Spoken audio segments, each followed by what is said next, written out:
Хозяева считали собаку Криспи обычным животным. Песика забрали из приюта, когда он был еще совсем маленьким. Криспи вырос умным, дружелюбным и хорошим псом. В течение 12 лет Криспи жил с любимыми хозяевами, которые заботились о нем. Поэтому псу даже в голову не приходило покинуть родной дом. Однако в тот день все произошло не так, как обычно.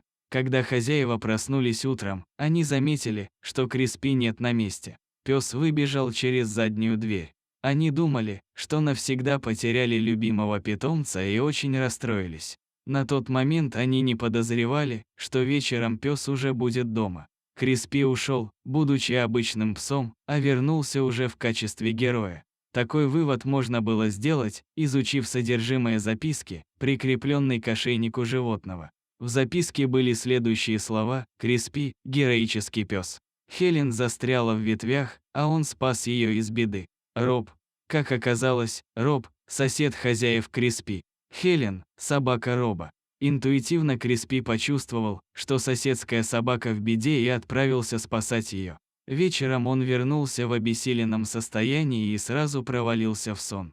А его владельцы отправились к соседу для выяснения обстоятельств. Бедняжка Хелен застряла в корнях старого дерева, неподалеку от дома. Она не могла самостоятельно выбраться и жалобно скулила. Криспи посмотрел на бедолагу и понял, что нужно действовать срочно. Криспи увидел свою соседку, но вытащить ее не смог.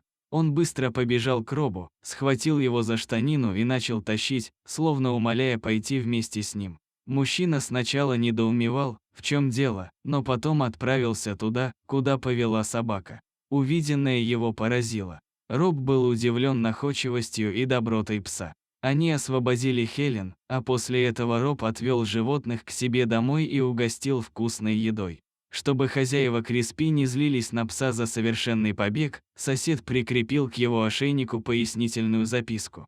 Благодаря этому, семья пса узнала, что он настоящий герой, который никогда не оставит друга в беде. Однако после того дня Криспи чувствовал себя не очень хорошо. Возможно, пес испытал сильный стресс. Тем более, он был уже не молодой собакой. Криспи приболел. Он почти не вставал со своего спального места и отказывался принимать пищу. Его хозяева пригласили в гости Роба вместе с Хелен. Как только Криспи увидел подружку, которую недавно спас, ему сразу стало лучше.